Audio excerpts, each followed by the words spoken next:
শীতের পিঠাপুলির উৎসবে এই পিঠাটি একবার তৈরি করে সকলের সামনে উপস্থাপন করে দেখুন। সকলে অবাক হয়ে যাবে এবং খুব আগ্রহ সহকারে খেতে চাইবে। এই পিঠাটি যখন মুখে দিবে সবাই খুব অবাক হয়ে তাকিয়ে থাকবে। তখন সবাই আপনাকে প্রশ্ন করবে কি দিয়ে এই পিঠাটি তৈরি করেছেন, যে এত মজার এই পিঠা। আর অতিথি আপ্যায়নেও এই পিঠাটি তৈরি করতে পারেন। দেখতে পারবেন সকলে আপনার কাছে তো রেসিপিটাই চেয়ে বসবে। আসসালামু আলাইকুম everyone, welcome to cooking recipes by Smriti. আজ আমি আপনাদের সকলকে একটি পিঠার রেসিপি তৈরি করে দেখাবো। আশা করছি আপনাদের সকলের কাছে অনেক ভালো লাগবে। এবার তাহলে চলুন রেসিপিতে চলে যাই। রেসিপি তৈরি করার জন্য এই ভুলের মধ্যে আমি 1.5 কাপ সুজি নিয়েছি। সুজিটা কিন্তু আমি পাউডার করে নিইনি, আপনারা চাইলে পাউডার করে নিতে পারেন। এবার আমি সুজিটাকে সিদ্ধ করে কাই করে নেব। সুজিটাকে আমি দুধ দিয়ে সিদ্ধ করে কাই করে নেব। তাই কড়াইয়ে আমি 1.5 কাপ লিকুইড গরম দুধ নিয়ে নিচ্ছি। আপনারাও দুধ দিয়ে এই কাইটা তৈরি করে নেবেন, তাতে এই পিঠার স্বাদটা আরও অনেক বেশি ভালো হবে। এবার নেড়ে নেড়ে দুধটাকে বলক তুলে নেব। যেহেতু দুধটা অনেকটা ঘন, তাই কড়াইয়ের তলানিতে লেগে যেতে পারে। সামান্য একটু লবণ দিয়ে দিচ্ছি। এখন দুধের মধ্যে সুজিটা দিয়ে দিচ্ছি। এবার দুধের সাথে সুজিটাকে নেড়ে মিশিয়ে নেব।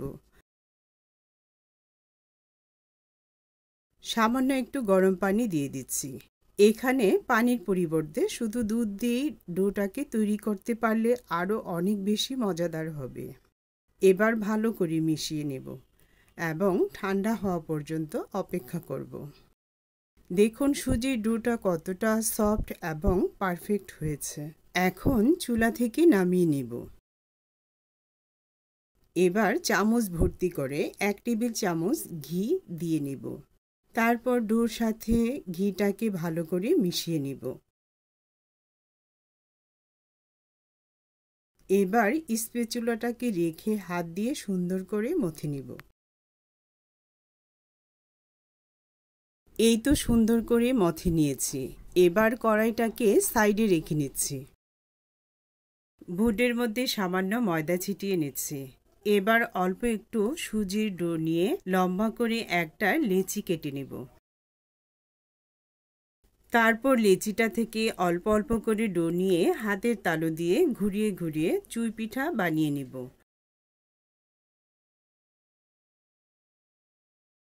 ঠিক এতটুকু পরিমাণ নিব। তারপর হাতের ঠিক এই অংশ দিয়ে প্রথমে সামনে টান দিব, তারপর পিছনে নিব।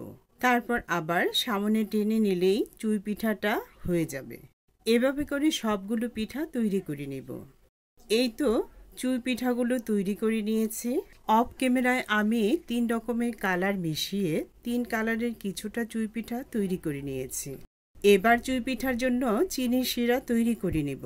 কড়াইতে মেজারমেন্ট কাপ দিয়ে 1 কাপ চিনি নিয়ে নিচ্ছি। একই কাপ দিয়েই 1.5 কাপ পরিমাণ পানি নিয়ে নিচ্ছি।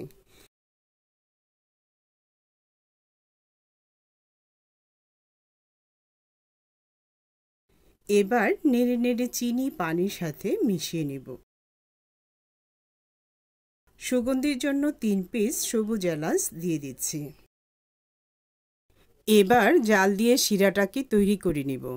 1 তার বা 2 তারের শিরা তৈরি করতে হবে না, জাস্ট একটু চিটচিটে হয়ে আসলেই শিরাটাকে চুলা থেকে নামিয়ে নিব।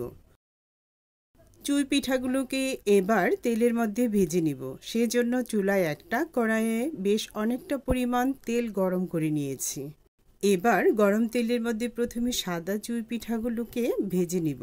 খুব বেশি কালার করে কিন্তু ভাজতে হবে না। যখন তেলের উপরে চুই পিঠাগুলো ভেসে উঠবে, তারপর 2 থেকে 3 মিনিট পরে তেল থেকে তুলে নিতে হবে। এখন আমি কালারফুল চুই পিঠাগুলোকে আলাদাভাবে ভেজে তুলে নেব এবং আলাদা করে রাখব। এবার চিনির শিরাটাকে হালকা করে গরম করে নেব। তারপর চুই পিঠা শিরার মধ্যে দিয়ে দিব। প্রথমে সাদা কালারের পিঠাগুলোকে শিরায় দিব। এরপর একটু সাইড করে নিয়ে কালারফুল চুই পিঠাগুলোকে শিরায় ভিজিয়ে নেব। মিনিমাম 30 মিনিট মতো ভিজিয়ে রাখতে হবে। আমার হাতে সময় কম, তাই আমি 8 থেকে 10 মিনিট ভিজিয়ে রেখে তারপর সার্ভ করে আপনাদেরকে দেখাবো। একটা চুই পিঠা ভেঙে দেখাচ্ছি, দেখুন কত সুন্দরভাবে শিরাটাকে শুষে নিয়েছে। আর 30 মিনিট ভিজিয়ে রাখলে একদমই মিষ্টির মতো নরম তুলতুলে হবে। এই তো সার্ভিং ডিশে সাজিয়ে নিয়েছি, দেখুন কতটা সুন্দর লাগছে। আর খেতে সে তো আরো অনেক বেশি মজাদার হয়েছে, একেবারে রসে টুসটুসে, মুখে দিলেই মিলিয়ে যাবে। আপনারা সকলে দেখে নিলেন তো বানানোটা কতটাই সহজ। আশা করছি ভিউয়ার্স বন্ধুরা, আপনাদের কাছে আমার আজকের রেসিপিটি অনেক ভালো লেগেছে। রেসিপিটি ভালো লেগে থাকলে আমার ইউটিউব চ্যানেলটিকে সাবস্ক্রাইব করে রাখবেন এবং একটা লাইক দিয়ে ভিডিওটি অন্য বন্ধুদের কাছে শেয়ার করে দিবেন, তাদেরকে দেখার সুযোগ করে দিবেন। আর একটা কমেন্ট করে জানাবেন ভিডিওটি কেমন হয়েছে। আর যেসব বন্ধুরা আমার ভিডিওটি ফেসবুক পেজ থেকে দেখছেন, সেই বন্ধুদেরকে বলছি আপনারা আমার ফেসবুক পেজটিকে ফলো দিয়ে রাখবেন এবং একটা লাইক দিয়ে ভিডিওটিকে অন্য বন্ধুদের কাছে শেয়ার করে দিয়ে তাদেরকে দেখার সুযোগ করে দিবেন। আল্লাহ হাফিজ।